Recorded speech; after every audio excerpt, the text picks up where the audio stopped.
Hey guys, welcome to my channel and I'm back again with another really interesting coding interview question video guys, and this time we are going to solve question number 202 of Leetcode called as happy number.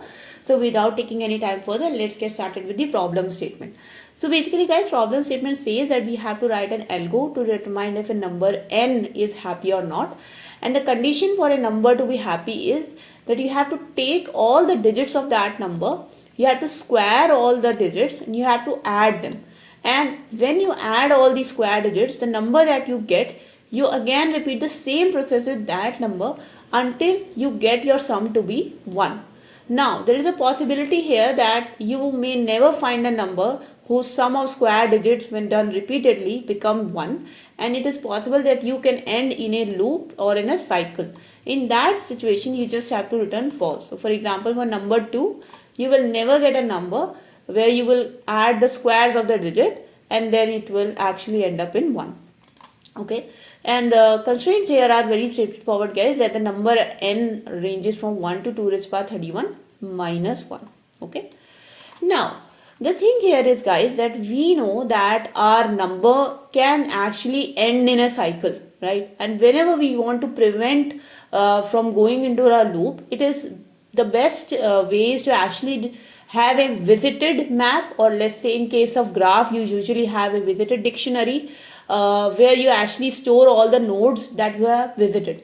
And in this case also we will actually keep a visited or evaluated dictionary.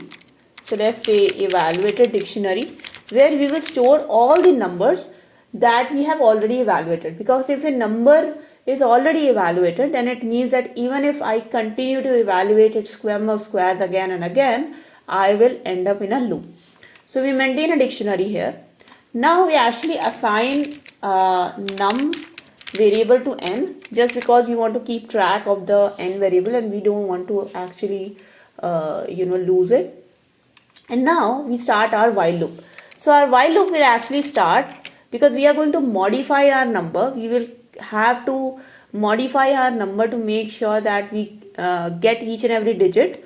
And whenever you are trying to find trying to split a number by dividing it by 10 to get a digit, therefore the base condition is that while num is greater than 0, because you are going to actually keep on dividing this number by 10 until you keep on getting the digits one by one. So there is a possibility that the number will become 0. So until the number is greater than 0, you will continue to run this loop. And number not in evaluated is my dictionary, right? So if the number is in this evaluated dictionary, in that case we will skip it, otherwise we will continue. Now if we continue and we find the number is not in the evaluated dictionary, we put it in the evaluated dictionary and we can just set up any value against it. Let's say I set up 1, because all I want to know is if this number is present or not. The value against that key doesn't really matter. Now we set our sum to 0. Initially for every number the sum of squares of digits is going to be 0, and then we start pulling our number apart with the inner loop while num is greater than 0. To fetch a digit of a number, the one thing is that you mod a digit, mod the number with 10. So number mod 10, and then you do number becomes equals to number divided by 10. So now you can get to the next digit in this while loop. And now that you have your last digit, you can just multiply it. So digit into digit, that will become your square, and you can just add the sum to it, the original sum. And with this, by the end of this small inner while loop, your sum will be this, right? So your sum will be the square of its digits, 82. So if your sum is now with you, you can make this sum as your original number. You assign this to your num variable and then you evaluate it again. And when you evaluate this, so let's say now you have reached number 1. If you go back to this while loop, it will say that 1 is not in evaluated, but then it will start to go evaluating 1, and the sum of squares of digits in 1 is also 1. So if the number is 1 and we come back to this while loop, we will actually break out of the loop, but in that case your number will be 1.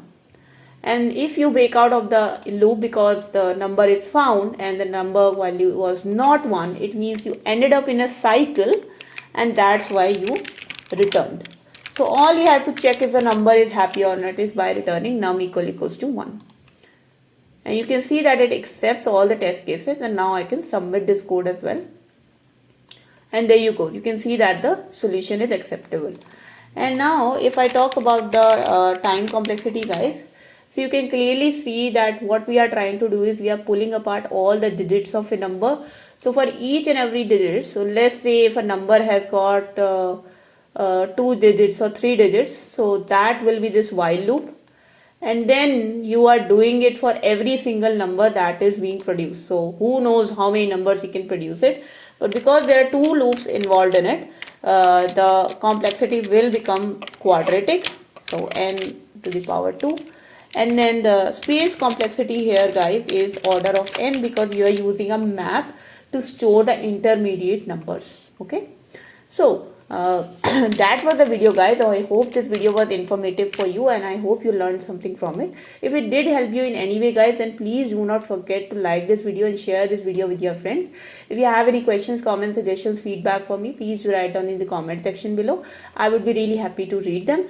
And in the end, guys, if you have not yet subscribed to my channel, please do subscribe and hit the bell icon for future notifications of more such programming and coding related videos.